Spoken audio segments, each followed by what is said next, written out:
Bismillahirrahmanirrahim. Assalamualaikum warahmatullahi wabarakatuh. Selamat pagi dan salam sejahtera untuk kita semua. Perkenalkan, nama saya Laude Abdul Fajar Hasidu. Saya adalah dosen dari program studi Ilmu Kelautan Fakultas Pertanian, Perikanan dan Peternakan Universitas 19 November Kolaka. Di video pembelajaran kali ini, saya akan menjelaskan mengenai salah satu mata kuliah yang akan saya bawakan dalam pembelajaran kali ini, mengenai mata kuliah Ekologi Mangrove.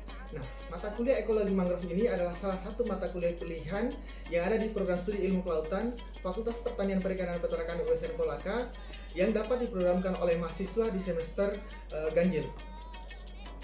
Sebelum saya panjang lebar menjelaskan mengenai mata kuliah ini, terlebih dahulu saya akan membahas mengenai capaian pembelajaran mata kuliah Ekologi Mangrove ini. Nah, setelah mahasiswa memprogramkan mata kuliah ini dan mengambil mata kuliah ini, diharapkan capaian pembelajaran dari mata kuliah ini mahasiswa memiliki pemahaman mengenai apa itu ekosistem mangrove, definisinya, zonasinya, kemudian habitat ekosistem mangrove itu seperti apa, kemudian keanekaragaman jenis atau spesies mangrove yang ada di Indonesia maupun yang ada di dunia seperti apa, keanekaragaman flora dan fauna yang hidup dan berasosiasi di dalamnya, kemudian bagaimana produktivitas ekosistem mangrove itu sendiri, kemudian bagaimana pemanfaatan mangrove yang selama ini telah dimanfaatkan oleh masyarakat di Indonesia. Kemudian setelah mengambil mata kuliah ini juga diharapkan mahasiswa memiliki keterampilan dalam teknik survei ekosistem mangrove untuk menentukan status kondisi ekosistem mangrove yang ada di lingkungan sekitar. Nah, bisa jadi nanti. Nah, untuk materi pembelajaran atau pokok bahasan di mata kuliah ini, saya membagi menjadi 9 pokok pembahasan yang akan dibawakan di setiap minggunya. Yang pertama mengenai pengetahuan umum tentang mangrove, yang berisi tentang definisi mangrove, manfaat fisik, kimia, biologi, fisik, kimia dan biologi mangrove serta biogeografi mangrove. Kemudian yang kedua adalah pengelompokan jenis mangrove, baik pengelompokan jenis mangrove sejati maupun mangrove ikutan, keanekaragaman jenis tiap jenis spesies, kemudian biologi setiap jenis mangrove, ciri morfologi maupun reproduksinya. Kemudian yang ketiga adalah habitat mangrove. Ini akan kita mempelajari mengenai kondisi fisik mangrove, tipe vegetasi dan fauna yang ada di dalamnya. Kemudian yang keempat adalah adaptasi mangrove, baik itu adaptasi fisiologis, adaptasi fisik, dan adaptasi kimiawi. Kita akan pelajari di sub pokok bahasan yang keempat ini. Kemudian yang kelima adalah interaksi yang ada di dalam ekosistem mangrove, baik itu interaksi yang terjadi dalam ekosistem, interaksi antara tumbuhan, baik itu parasitisme, mutualisme dan komensalisme, dan kompetisi, serta interaksi yang terjadi antara tumbuhan mangrove dan fauna mangrove yang ada di dalam. Kemudian yang keenam adalah kita akan membahas mengenai organisme asosiasi dan jaring makanan yang ada di ekosistem mangrove. Yang ketujuh, kita akan membahas mengenai produktivitas yang ada di ekosistem mangrove, baik itu produktivitas primer, kemudian bagaimana cara mengukur produktivitas primer itu sendiri, kemudian bagaimana serasanya, produktivitas serasa dan dinamika serasa yang ada di dalam ekosistem mangrove yang nantinya diharapkan dapat mendukung produktivitas perikanan yang ada di sekitar. Kemudian yang ke-8, kita akan mempelajari mengenai pencemaran yang terjadi di ekosistem mangrove, baik itu pencemaran organik maupun anorganik. Kemudian yang 9, kita akan mempelajari mengenai mangrove kaitannya dengan perubahan iklim, fungsi dari mangrove itu sendiri dengan dalam memitigasi dampak dari perubahan iklim dan lain sebagainya. Kemudian pustaka yang saya gunakan dalam mata kuliah ini saya membagi menjadi 2 pustaka besar. Yang pertama pustaka utama yang terdiri dari textbooks. Yang pertama dari textbooks dari Hutching dan Singer, itu mengenai Ecology of Mangrove, dipublish di Queensland University Press. Kemudian Rusila Nur tahun 2006 mengenai panduan pengenalan mangrove di Indonesia. Kemudian referensi yang ketiga adalah dari Hogarth dengan judul The Biology of Mangrove and Seagrass second edition dari Oxford University Press. Kemudian yang keempat adalah buku dari Gieson tahun 2006 mengenai Great Book for Southeast Asia Mangrove. Nah, yang kedua, referensi tambahan. Nah, referensi tambahan yang saya gunakan ini bersumber dari publikasi-publikasi internasional maupun nasional yang telah saya publish sebelumnya, yang bersumber dari penelitian-penelitian yang selama ini saya lakukan. Kemudian saya juga menggunakan jurnal-jurnal internasional yang dipublish oleh peneliti-peneliti lainnya. Untuk metode pembelajarannya yang saya lakukan ini yaitu pembelajaran secara langsung, tatap muka atau luring dengan menggunakan metode ceramah. Kemudian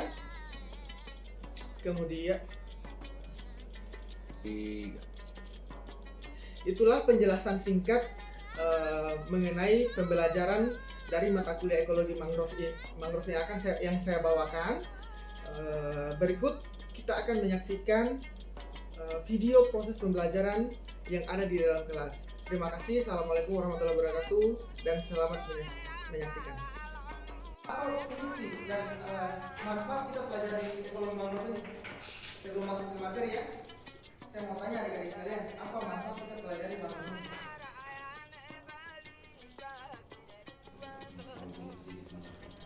Agar kita dapat mengetahui jenis mangrove, ya. Kemudian apa lagi? Kita dapat mengetahui fungsi mangrove bagi pesisir. Ya, betul sekali ditambah ya.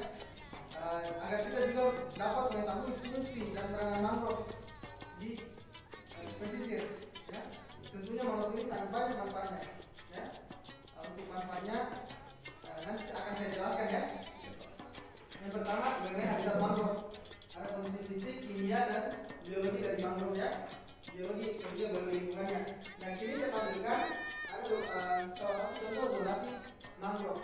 Ya, jadi satu ekosistem mangrove itu dia membentuk lokasi atau zonasi ya, dimana kalau misalnya satu ekosistem mangrove itu dia punya zona-zona tersendiri. Jadi di depan itu mangrove-nya tumbuhan apa saja, jenis apa, di tengah jenis apa, di belakang di sedikit ke belakang jenis apa, dan dekat dengan daratan itu jenis apa. Ya, tentunya kondisi lingkungannya itu, substratnya dan airnya itu tentunya akan berbeda di tiap-tiap zona. Kayak misalnya di dekat dengan laut, otomatis dia lebih asin, input air tawar kurang, ya, bagian sini ya. Kemudian substratnya bagaimana, berlumpur, ya, atau berpasir. Kemudian dekat dengan sini, dia lebih dekat dengan daratan. Pengaruh air laut sudah berkurang. Pengaruh air dari daratan, air tawar itu sedikit lebih banyak daripada yang zona di depannya. Jadi tiap zona-zona itu dapat menggambarkan perbedaan komposisi mangrove yang ada di dalamnya. Nah, bagaimana kondisi lingkungan di ekosistem mangrove? Nah, di situ ada tipe tanahnya atau tipe lumpurnya dari substratnya.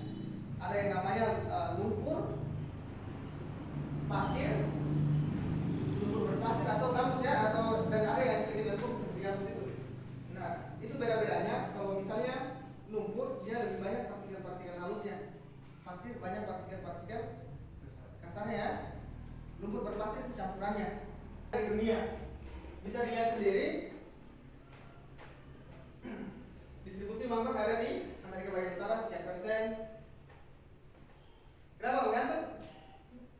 Di Asia Tenggara lebih tinggi daripada tempat-tempat yang lain ya.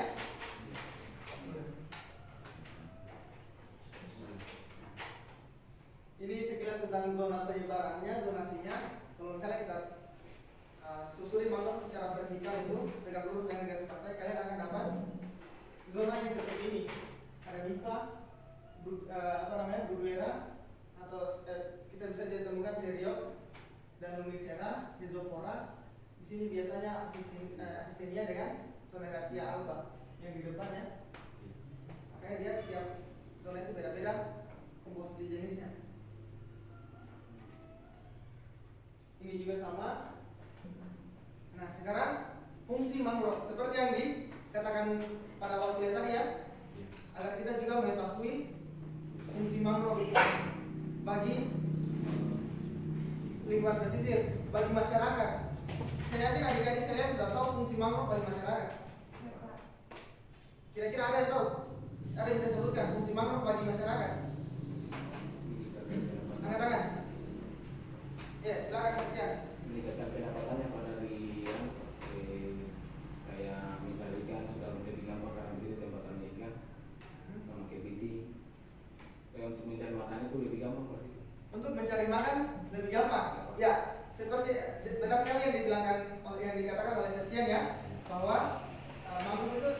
mencari organisme yang nilainya ekonomis.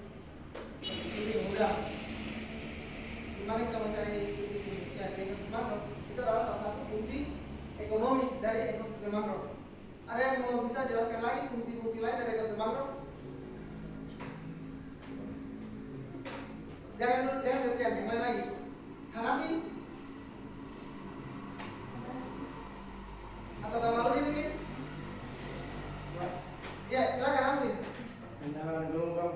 Ya? Menahan gelombang. Menahan gelombang. Ya, benar sekali ya. Salah satu fungsi mangrove itu adalah untuk menahan gelombang. Itu kalau kita lihat fungsi mangrove dari fungsi fisiknya, ya, menahan gelombang, menahan abrasi pantai, menahan terpahan angin, bahkan gelombang tsunami sekalipun ya. Iya, Pak. Dia bukan kalau misalnya ekosistem mangrove yang rapat sekali dia bisa menahan, ya, yang tebal sekali. Tapi kalau ekosistem mangrove yang tidak terlalu tebal dia kurangi dampaknya. Mangrove ada tsunami ketika ada mangrove, tapi mangrove-nya tidak terlalu tebal, tsunami yang tiba di daratan itu energinya bisa berkurang lebih sedikit ya, dan tidak membahayakan. Kalau misalnya ekosistem mangrove-nya lebih tebal, bisa saja gelombang tsunami tidak sampai di daratan karena ditahan oleh mangrove tadi. Ya, itu salah satu fungsi mangrove. Coba adik-adik perhatikan di pesisir yang tidak ada mangrove-nya, bagaimana kondisinya? Beda. Abrasi ya, abrasi, pengikisan oleh gelombang. Ada yang mau jelaskan lagi yang lain, fungsi yang lain? Sudah tadi fungsi biologinya. Biologinya kan dia tempat habitat organisme, salah satunya organisme yang bernilai ekonomi seperti kepiting. Fungsi fisiknya sudah, ya. Ada lagi yang menjelaskan fungsi yang lainnya? Fungsi kimianya? Ya, siapa? Akbar. Hah? Penghasil oksigen, ya, benar sekali ya. Mangrove itu kan dia juga tumbuhan, ya, dia menghasilkan oksigen. Dan perlu adik-adik ketahui bahwa lebih dari 70% oksigen yang ada di lebih dari 60% oksigen yang ada di bumi ini bukan dari tumbuhan yang kita bisa lihat di daratan, ya, bukan dari situ, bukan seperti tumbuhan yang kita lihat di hutan, tapi 60% lebih oksigen itu oksigen di dunia ini dihasilkan oleh organisme yang ada di pesisir dan laut. Salah satunya mangrove, lamun juga, plankton juga. Plankton itu kan dia organisme yang seperti tumbuhan, dia menghasilkan oksigen. Nah, ekosistem laut ini dia menghasilkan oksigen 60% lebih, ya, di dunia ini. Ekosistem mangrove dia menghasilkan oksigen. Kemudian apa lagi? Selain dia menghasilkan oksigen, kemudian dia kurangi apa di situ? Mengurangi CO2, ya. Diserap CO2-nya, dihasilkan oksigen. Berarti mangrove ini juga berperan dalam upaya mitigasi perubahan iklim, ya. Kan kalau perubahan iklim global itu yang menyebabkan pemanasan global ini adalah salah satunya adalah tingginya konsentrasi CO2 yang ada di udara, ya. Sehingga terjadilah perubahan iklim seperti yang kita rasakan beberapa tahun belakangan, ya. Mangrove itu salah satu fungsi kimianya adalah menyerap CO2 yang ada di udara, kemudian mengatasi perubahan iklim yang kita rasakan seperti sekarang ini, ya. Kemudian ada yang lagi, seperti di beberapa pesisir pantai yang ada di kota-kota besar, ya, yang ada daerah-daerah yang banyak industrinya. Dia kan kalau banyak industri kan banyak limbah. Mangrove ini salah satu fungsinya, fungsi kimianya adalah menyerap limbah, ya. Logam berat dia juga menyerapnya, ya. Nah, di sini saya tampilkan gambaran fungsi mangrove secara umum, ya. Kalian bisa lihat sendiri. Di sini detritus dimakan oleh organisme yang lebih kecil, organisme kecil dimakan oleh organisme yang lebih besar. Intinya di situ terjadi rantai makanan, ya. Terjadi perputaran rantai makanan di sekitar sini. Dia mangrove juga berfungsi untuk masyarakat pesisir. Fungsinya apa? Dia tempat mencari ikan, kepiting, udang, dan lain sebagainya, ya. Ya, Ini yang pertama fungsi fisik mangrove. Seperti yang sudah dikatakan oleh Alvin tadi, salah satunya adalah menahan gelombang dan abrasi pantai ya. Proteksi garis pantai. Mempercepat juga pembentukan lahan baru. Melindungi terhadap terpaan gelombang, ya. Melindungi abrasi pantai, ya. Mendaur ulang unsur hara yang penting, menyuburkan pada laut. Itu juga merupakan salah satu fungsi mangrove ya.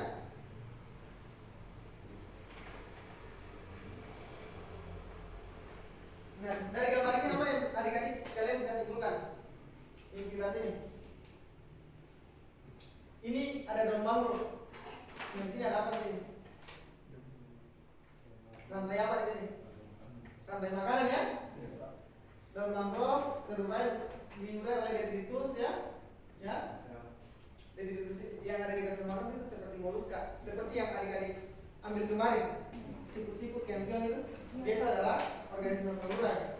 Ketika diuraikan, dimakan oleh organisme yang lebih kecil. Organisme tersebut dimakan oleh plankton, fitoplankton dimakan oleh zooplankton, zooplankton dimakan oleh ikan ya. Begitu pula seterusnya. Bahkan kalau kepiting, dia tidak butuh tunggu daun mangrove itu diuraikan dulu, tapi dia ketika ada daun mangrove yang jatuh langsung dimakan. Ya, kepiting juga begitu. Nah, ini yang saya katakan tadi, fungsi mangrove penyerap karbon dioksida untuk menangani dampak perubahan iklim, untuk mengurangi emisi karbon, emisi CO2 yang ada di udara ya. Nah, perlu adik-adik ketahui bahwa ekosistem mangrove ini 50% lebih efektif untuk menyerap karbon dibandingkan dengan ekosistem hutan daratan. Ya, bukan hanya ekosistem laut yang ada di laut, baik terumbu karang, lamun dan mangrove. Dia 50% lebih efektif dalam menyerap CO2. Ya, ya. Pertanyaan yang sangat bagus sekali ya. Jadi mangrove ini, ekosistem pesisir ini, dia punya kemampuan untuk lebih banyak menyerap CO2 yang ada di udara, konsentrasi CO2 yang ada di udara. Kemudian CO2 yang ada di udara itu melalui mekanisme proses fotosintesis dirubah, ya, dan disimpan dalam bentuk biomasanya. Biomasa maksudnya tumbuhannya, akar, batang, dan daun. Kemudian tidak hanya itu, disimpan juga di substrat, ya, jadi dia timbul, ya, dia timbul. Jadi banyak sekali karbon yang tertimbun di dasar ekosistem tersebut. Beda kalau misalnya kayak di hutan kan ada namanya runoff ketika hujan, apalagi kalau hutannya sudah botak, sudah bersih, karbonnya terlepas, ya. Mangrove juga begitu juga. Kalau misalnya mangrove sudah bersih, karbonnya terlepas, tapi masih banyak yang tersimpan ya. Jadi pertanyaan tadi itu sudah dibuktikan secara ilmiah, ya. Mengenai bagaimana mekanisme penyerapannya nanti kita pelajari sama-sama ya.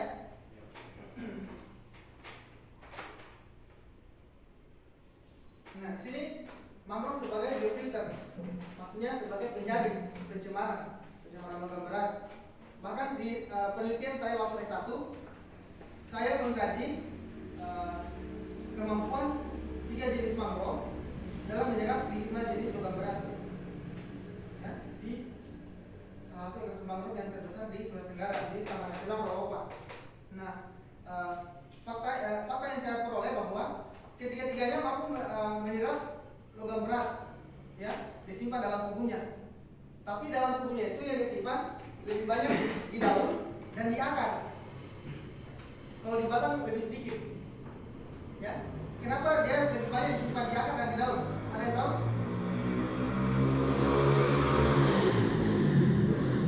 Ternyata logam berat ini kan dia sifatnya toksik ya, bagi manusia dan bagi tumbuhan.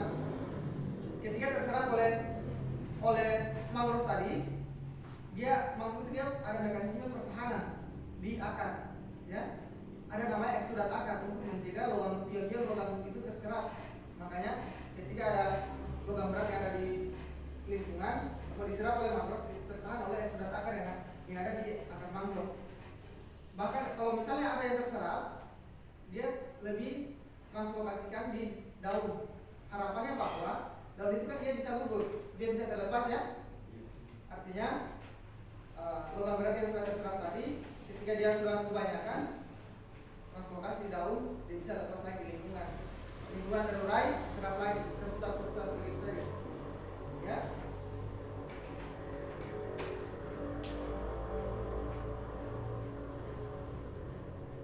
Nah, fungsi biologi mangrove sudah dijelaskan tadi ya, sebagai habitat, bahkan habitat satwa yang endemik. Seperti di Taman Nasional Rawapa, kita bisa lihat itu hewan endemik yang ada di Sulawesi Tenggara, habitatnya di ekosistem mangrove. Tapi mangrove yang sedikit ke arah daratan ya. Ada yang tahu habitat apa? Ada yang tahu hewan atau satwa endemik khas Sulawesi Tenggara? Anoa, ya. Anoa ini bisa kita temukan di ekosistem mangrove yang ada di Taman Nasional Rawapa Watermarine. Kalau anoa kan dia ada dua jenis ya. Anoa dataran tinggi, Bubalus quarlesi nama latinnya, dan anoa dataran rendah, Bubalus depressicornis. Ya.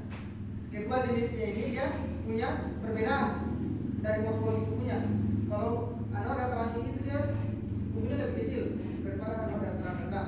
Nah, yang kita temukan hasil penelitian dari beberapa peneliti yang ada di beberapa kampus lain. Kebetulan kemarin saya salah satu tim penelitinya. Yang kita temukan adalah mangrove di Taman Nasional Rawapa itu sebagai habitat satwa endemik anoa Bubalus depressicornis atau anoa dataran rendah. Ya. Nah, fungsi biologi sudah dijelaskan tadi ya, sebagai nursery ground, tempat pemijahan, feeding ground, tempat mencari makan, dan spawning ground. Spawning ground tempat pemijahan, tempat bertelur ya. Nursery ground itu tempat perawatan. Sebagai habitat satwa dan satwa laut dan satwa yang ada di daratan ya. Seperti yang adik lihat di sini, ular. Ini apa nih? Dugong. Dugong ada juga di sini ya. Sekarang bisa kita temukan dugong yang ada di masuk di ekosistem mangrove.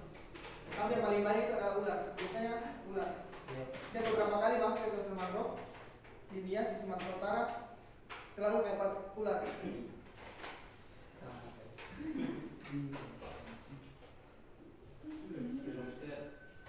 Sebelum kita akhiri, mungkin ada yang mau bertanya?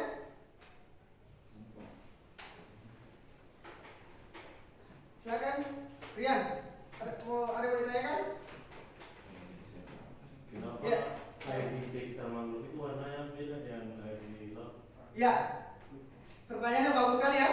Kenapa air di sekitar mangrove beda dengan di laut?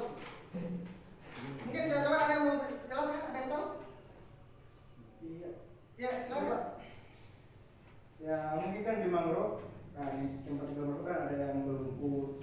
Kalau di laut kan sekarang tidak.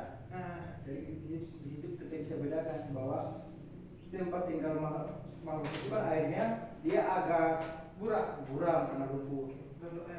Kalau di laut tanpa mangrove dia tenang, kayak kan di situ juga memang ada arus, tapi ya di situ kalau ada debu dibersihkan sama arus. Ya, betul sekali. Ya, betul sekali seperti apa yang dijelaskan oleh Alvin tadi. Kenapa air di ekosistem mangrove itu sedikit gelap warnanya dibandingkan dengan air yang ada di laut? Kita kembali lagi fungsi ekosistem mangrove.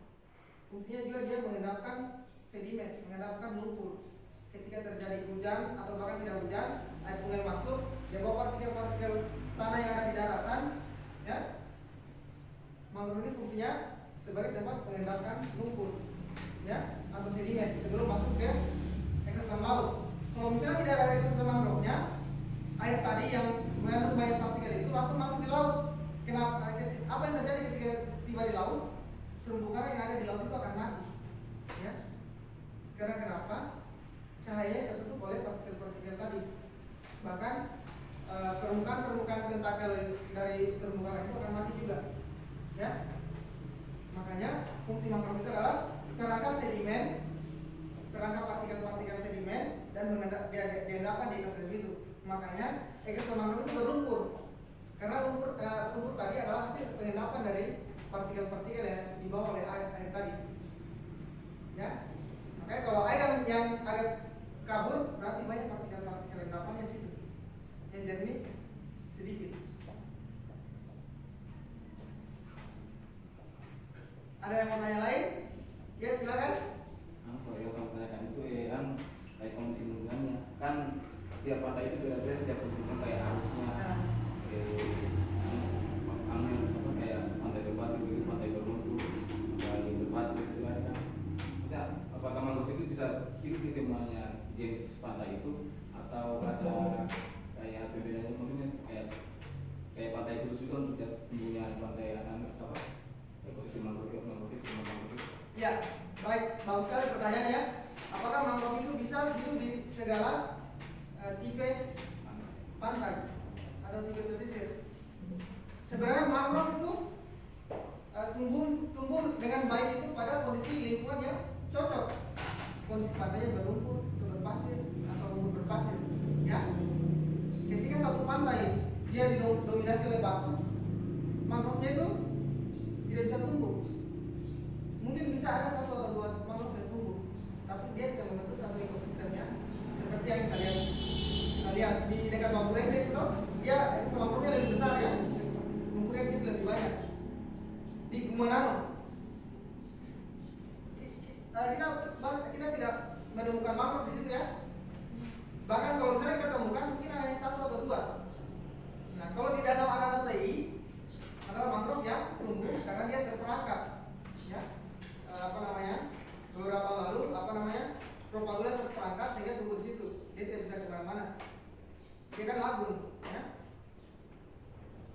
Jadi mangrove itu sebenarnya bisa tumbuhnya itu tumbuh pada kondisi lingkungan yang cocok ya, berlumpur, berpasir atau lumpur berpasir. Ketika berbatu dia tidak bisa tumbuh. Mungkin kita bisa temukan, tapi dia tidak membentuk satu ekosistem yang besar.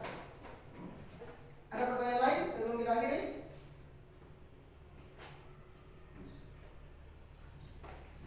Baik, kalau tidak ada kita akhiri sampai di sini saja. Oh ya, minggu depan nanti saya kasih tugas ya. Minggu depan saya kasih tugas adik-adik sekalian mengenai manfaat mangrove. Tapi manfaatnya bukan dari sisi kimia biologi. Maksudnya pemanfaatan mangrove. Kalau di masyarakat itu mangrove itu dimanfaatkan sebagai apa?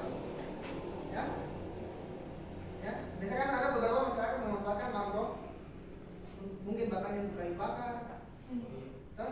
Jadi kalian identifikasi bagaimana manfaat mangrove di masyarakat atau bagaimana pemanfaatan mangrove di masyarakat. Ya.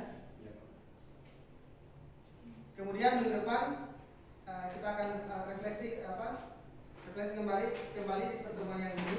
Saya akan tanyakan lagi, jadi siap-siap memang dipelajari ya. Baik, demikian saya akhiri. Assalamualaikum warahmatullahi wabarakatuh. Waalaikumsalam.